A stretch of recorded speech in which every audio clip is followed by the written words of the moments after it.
कि आप अपनी भूमि के लिए, पदार्थों के लिए, अपनी वस्तुओं के लिए किस तरह से कभी कभी व्यक्ति आसक्त और अनुरक्त रहता है, अथवा उसमें अपने पदार्थों के लिए एक स्वामित्व रहता है, एक आधिपत्य रहता है, भोग वांछाएं रहती हैं, संग्रह संचय भंडारण की प्रवृत्तियां रहती हैं। एक सही साधु अगर देखना हो, और यहाँ गोमती के किनारे बाबा जी को देख लीजिए, ये श्वेत वस्त्र के बाबा जी, इन्होंने मुझे कल कहा कि हमारे सारी चीजें जो कुछ है मेरी, मैं यहाँ के ट्रस्ट को, यहाँ की व्यवस्थाओं को, सेना ब्रदर्स को सौंप रहा हूँ, जो कि वो एक अच्छा यहाँ कार्य कर सकते हैं। वो ऐसे हंसते हुए कह रहे थे, कहते हुए उनके मन में कहीं कोई आग्रह नहीं था, कोई हिचक नहीं थी।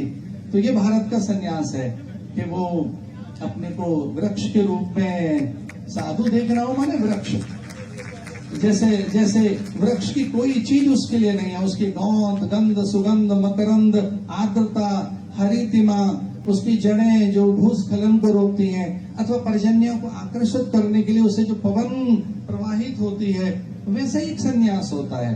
तो ऐसे बाबा जी को मैं आभार व्यक्त करना चाहूंगा।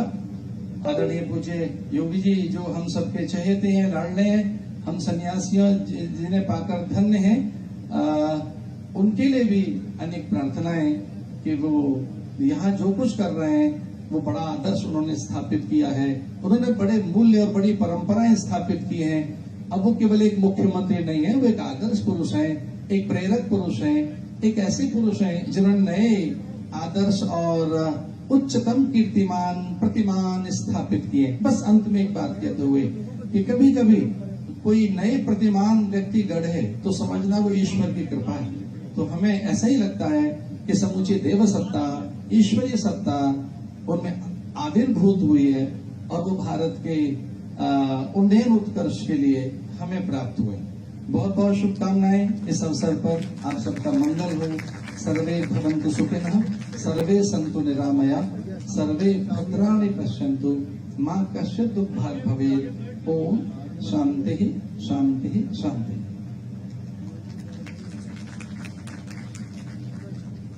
बहुत बहुत साधुवाद परम पूज्य संत प्रवर जी का।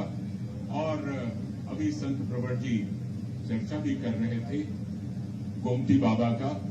मैं आप दोनों ही महान विभूतियों से ये निवेदन करता हूं कि बटन दबाकर हमारी जो प्रस्तुत पट्टिकाएं हैं उनका अनावरण करें, जिससे कि हनुमान जी की 108 फीट ऊंची जो परम राम भक्त हनुमान जी, उनका यहाँ पर 108 फीट की मूर्ति बनेगी, स्थापित होगी।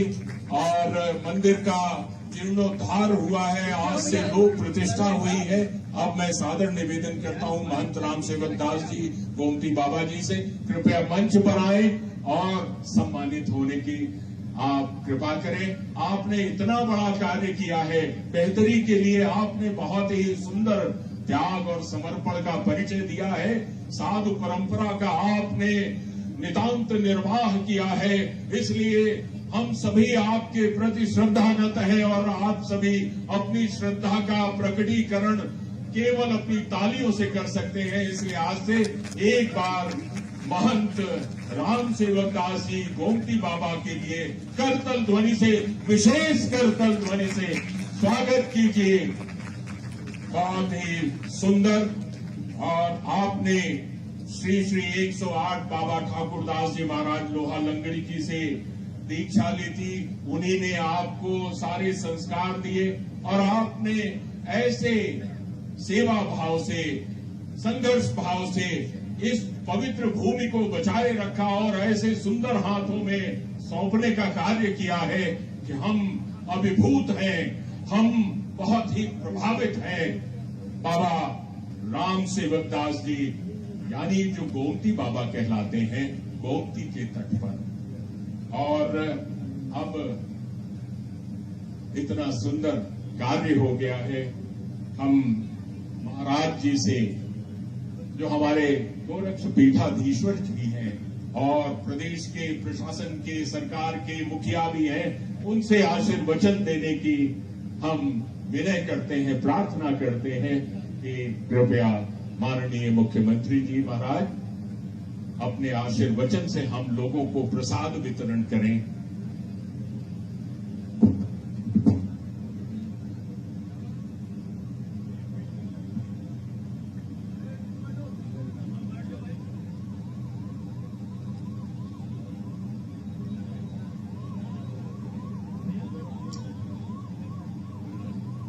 गोमती नदी के इस पावन तट पर बजरंगबली समेत सभी देव विग्रहों की प्राण प्रतिष्ठा कार्यक्रम में यहां पर विराजमान जूना अखाड़ा के आचार्य महामंडलेश्वर पूज्य संत स्वामी अवधेशानंद जी महाराज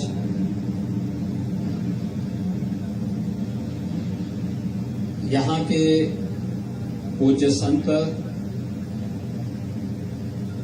स्वामी रामसेवक दास जी महाराज, अन्य पूज्य संतजन, प्रदेश सरकार के पूर्व मंत्री श्री आशुतोष टंडन जी, डॉक्टर महेंद्र सिंह जी, कार्यक्रम के आयोजक श्री संजय सिन्हा जी, उदय सिन्हा जी, विजय सिन्हा जी, आज के इस कार्यक्रम में उपस्थित सभी श्रद्धालुजन और उपस्थित भाइयों बहनों,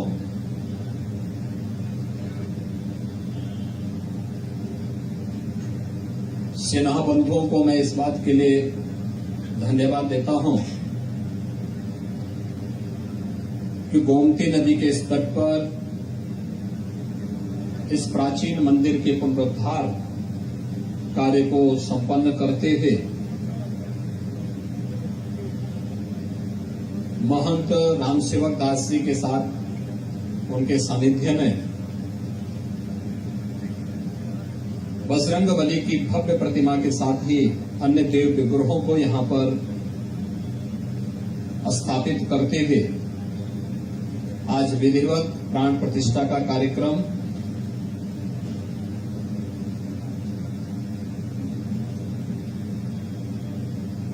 जूना अखाड़ा के आचार्य और महामंडलेश्वर पूज्य संत स्वामी अवधेशानंद गिरि जी महाराज के सानिध्य में अभी संपन्न हुआ है।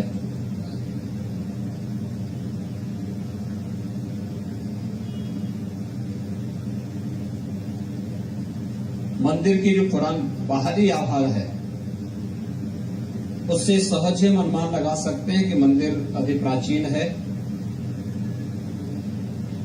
और समय के अनुरूप पुनरुद्धार की कार्रवाई के माध्यम से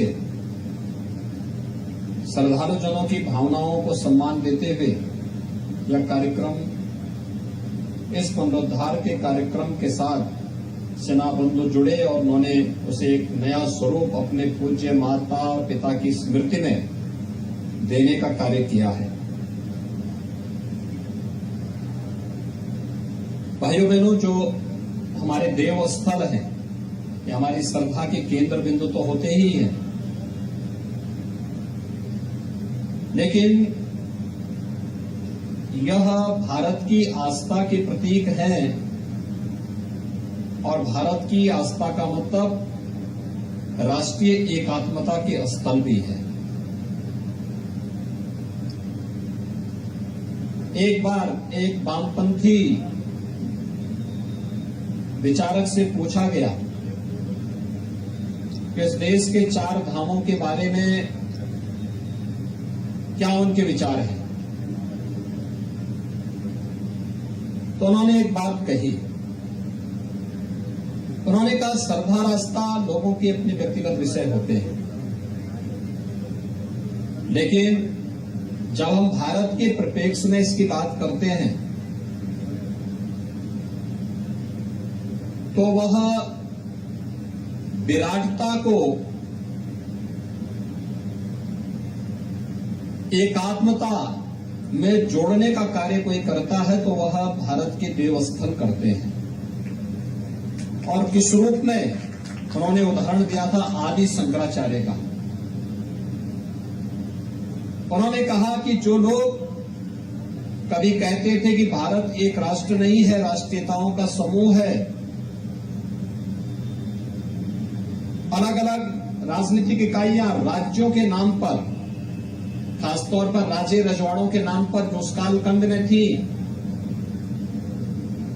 उन सब को लेकर के जो लोग भारत की राष्ट्रीयता पर प्रश्न खड़ा करते थे,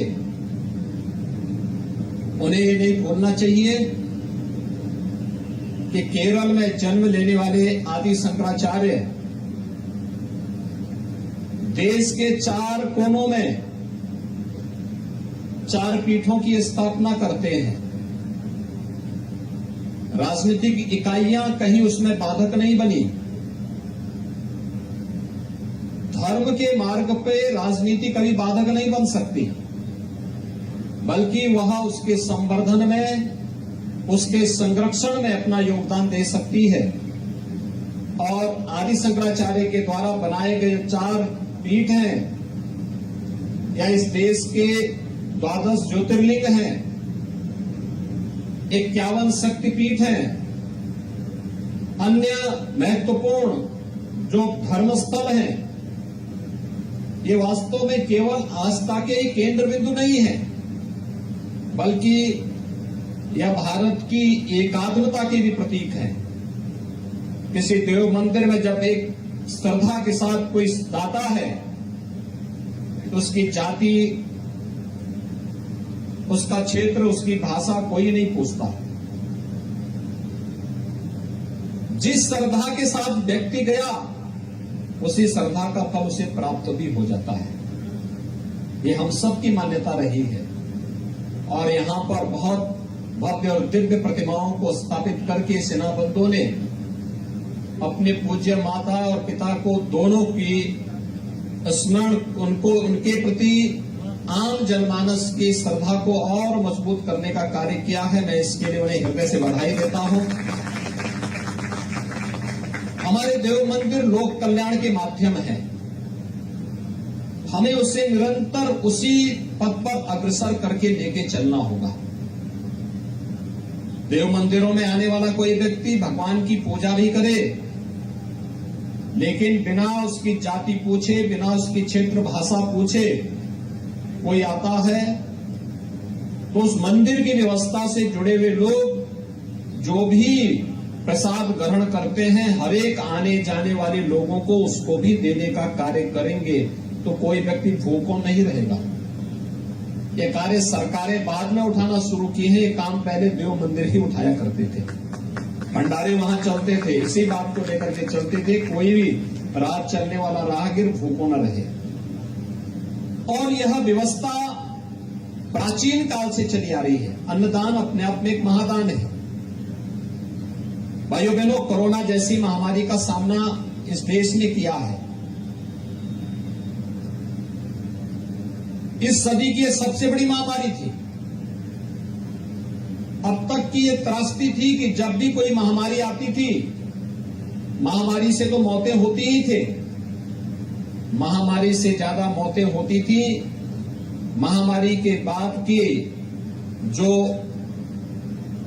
साइड इफेक्ट होते थे, भूखमरी से, त्रासदी से, उससे ज्यादा मौतें होती थी। पहली बार हुआ है जब कोरोना महामारी के दौरान पूरे देश के अंदर प्रधानमंत्री मोदी जी के नेतृत्व में जो कार्यक्रम चले, उसमें महामारी से भी बचाव किया गया और भूख से भी कोई मौत नहीं हुई। इस बात को लेकर के सरकार के कार्यक्रमों ने सफलतापूर्वक विभिन्न स्वयंसेवी संगठनों, जनप्रतिनिधियों के सहयोग से उसमें भी सफलता प्राप्त की। ये कोरोना के खिलाफ लड़ाई केवल देश की लड़ाई नहीं थी, केवल प्रधानमंत्री जी की लड़ाई नहीं थी। कोरोना के खिलाफ देश की लड़ाई का मतलब यह इस देश के 135 करोड़ लोगों की लड़ाई थी। और जब पूरा देश एकजुट होकर के लड़ा तो उसका परिणाम भी पूरे देश के सामने आता हुआ दिखाई दिया कि कोरोना प्रबंधन भारत का दुनिया के किसी भी विकसित देश की तुलना में सबसे बेहतरीन था।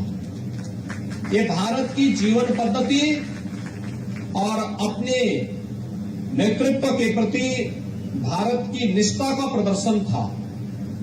लेकिन खाद्य सुरक्षा की गारंटी या हर व्यक्ति को प्रधानमंत्री गरीब कल्याण अन्न योजना के माध्यम से केंद्र सरकार के द्वारा या राज्य सरकार के द्वारा फ्री राशन की व्यवस्था तो आज की बात हुई।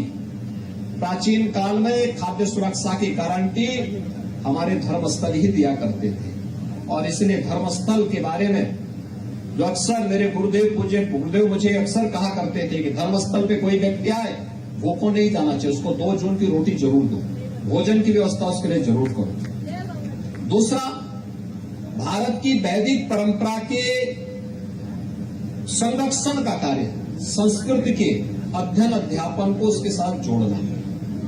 अगर ये कार्यक्रम हम निरंतरता के साथ जुड़े, आरोग्यता के लिए कुछ कार्य कर सके, तो नदी के तट पर एकदम गोमती नदी के तट पर है, हमारा प्रयास हो कि मंदिर से कोई भी कूड़ा कचरा मंदिर और आसपास के क्षेत्र का वह गोमती नदी में न गिरे, बल्कि यहाँ की साफ सफाई की व्यवस्था मंदिर व्यवस्था से जुड़े हुए लोग उठाएं और गोमती नदी के जल को निर्मल और अविरल बनाने की दिशा में हमारा प्रयास आगे बढ़ना चाहिए। दूसरा, इस नदी के जल को हम यहाँ पर जो क्षेत्र है नदी के तटवर्ती क्षेत्र में, यहाँ पर उस प्रकार की औषधीय वृक्षों को लगा करके लोगों को उसके साथ जोड़ने का कार्य कर सकते हैं। बहुत सारे लोगों को आरोग्यता के लक्ष्य को प्राप्त करने की दिशा में भी आगे बढ़ा सकते हैं। और ये कार्य यहाँ पर यह मंदिर प्रबंधन यहाँ के पूज्य संतों के साथ मिलकर के, जनप्रतिनिधियों के साथ मिलकर के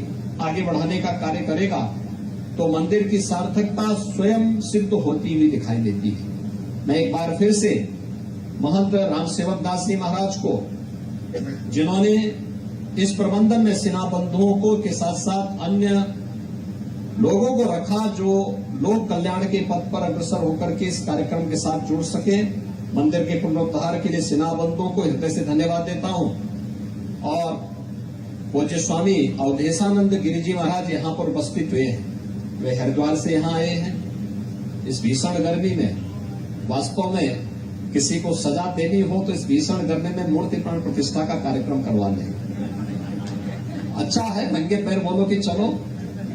तो यह कार्यक्रम भी यहाँ पर उन्होंने इस साधना के साथ में जुड़े हैं। मैं इसके लिए उनका उत्तर प्रदेश में आए हैं, उनका स्वागत करता हूँ, उनका अभिनंदन करता हूँ और आभार भी व्यक्त करता हूँ कि उन्होंने इस कार्यक्रम के साथ जुड़ करके इस कार्यक्रम की भव्यता को आगे बढ़ाने में अपना आशीर्वाद दिया है। मैं उनके प्रति हृदय से उनका स्वागत और अभिनंदन करते हुए लखनऊ वासियों की ओर से जिनको एक मंदिर भव्यता के रूप में यहाँ प्राप्त हुआ है, आभार भी व्यक्त करता हूँ। आप सबको हनुमान जी की और सभी देव विग्रहों की कृपा यहाँ पर निरंतर प्राप्त हो, यह प्रार्थना भी बजरंग बली से करता हूँ, क्योंकि बजरंग बली तो भगवान राम के अनन्य भक्त हैं और अष्ट सिद्धि और नौ निधि के दाता भी हैं।